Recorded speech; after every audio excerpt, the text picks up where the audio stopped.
আজ আমরা এসেছি নতুন একটা রেসিপি নিয়ে। আজকের আমাদের রান্নার মূল উপকরণ কাঁকড়া। এই কাঁকড়া এনেছে আমার পিস্তত দিদি তাজপুর থেকে।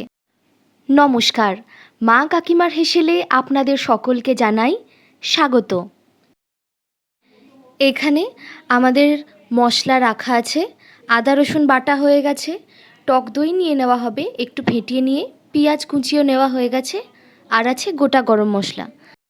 আর এইদিকে আমার কাকিমা ধুয়ে নিয়েছে এই কাঁকড়াগুলোকে। এবারে এই ধুয়ে রাখা কাঁকড়াগুলোর ওপর দিয়ে দেওয়া হচ্ছে পরিমাণ মতো নুন এবং পরিমাণ মতো হলুদ দিয়ে ভালো করে মাখিয়ে নেওয়া হবে। মা এখানে 1 চামচ মতো ভিনিগার দিয়ে নিল। এই ভিনিগার দেওয়ার জন্য কাঁকড়ার মধ্যে যদি কোনো রকমের কোনো গন্ধ থেকে থাকে তাহলে সেই গন্ধ চলে যায়। এরকম করে কাঁকড়াগুলোকে ম্যারিনেট করে রেখে দেওয়া হবে। এরপরে কড়াই গরম হয়ে গেলে পরিমাণ মতো সর্ষের তেল দিয়ে, তেল গরম হয়ে গেলে এর উপরে দিয়ে দেওয়া হবে ম্যারিনেট করে রাখা কাঁকড়াগুলোকে। এই কাঁকড়া তেলে দেওয়ার সঙ্গে সঙ্গেই এর রং লাল লাল হয়ে যায়। কাঁকড়ার এক পিঠ ভাজা হয়ে গেলে অন্য পিঠটা এরকম করে উল্টে দিতে হবে। উল্টে এপিঠ ওপিঠ ভালো করে ভেজে নিতে হবে কাঁকড়াগুলো।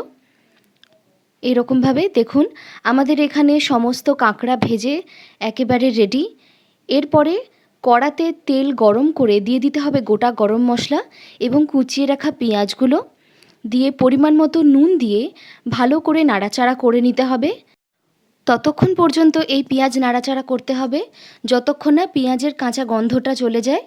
এরপরে এর মধ্যে দিয়ে দিতে হবে কাঁকড়ার ঘি এবং খুব ভালো করে এটিকে নাড়াচাড়া করে নিতে হবে। পেঁয়াজের সাথে ভাজা ভাজা করে নিতে হবে।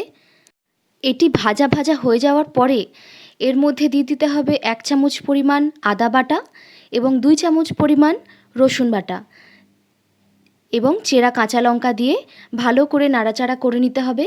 এই মশলাটাকে ভালো করে ভাজা ভাজা করে নেওয়ার পরে দিতে হবে এর মধ্যে পরিমাণ মতো হলুদ গুঁড়ো এবং 3 চামচ মতো আমরা এখানে লঙ্কা গুঁড়ো দিয়েছি। যদি আপনাদের ঝাল খাওয়া কম হয় তাহলে এই লঙ্কার পরিমাণ আপনারা কমিয়ে নিতে পারেন। দিয়ে নেওয়া হলো ফেটিয়ে রাখা টক দই। এই টক দই দিয়ে ভালো করে মশলাটাকে কষিয়ে নিতে হবে। এখন দিয়ে দেওয়া হচ্ছে কাশ্মীরি লঙ্কার গুঁড়ো। এই কাশ্মীরি লঙ্কার গুঁড়ো একেবারেই অপশনাল। কাশ্মীরি লঙ্কার জন্যে খুব সুন্দর রং হবে আমাদের কাঁকড়ার রেসিপিতে। ভালো করে কষিয়ে নিতে হবে এবারে মশলাটাকে। এরপরে এখানে দিয়ে দিতে হবে উষ্ণ গরম জল 1 কাপ পরিমাণ দিয়ে আবারও মিশিয়ে নিতে হবে মশলার সাথে গরম জল। এই গ্রেভি ফুটে গেলে দিয়ে দিতে হবে ভেজে রাখা কাঁকড়াগুলো দিয়ে ভালো করে উল্টে পাল্টে কাঁকড়াগুলোকে নাড়াচাড়া করে নিতে হবে। এই গ্রেভি অল্প ফুটে এলে এটাকে ঢাকনা চাপা দিয়ে রেখে দিতে হবে 5 মিনিট মতো, যাতে ভালো করে সেদ্ধ হয়ে যায় এই কাঁকড়াগুলো। দেখুন এরপরে গরম মশলা দিয়ে আবারও চাপা দিয়ে গ্যাস নিভিয়ে 5 মিনিটের জন্য স্ট্যান্ডিং টাইমে রেখে দিতে। এরপর গরম গরম ভাতের সাথে পরিবেশন করুন কাঁকড়ার কালিয়া। এই রকম নিত্য নতুন রেসিপি পেতে হলে আমাদের চ্যানেলটিকে অবশ্যই সাবস্ক্রাইব করুন। আমাদের এই ভিডিওটি আপনাদের ভালো লেগে থাকলে লাইক, কমেন্ট এবং শেয়ার করবেন। Thank you.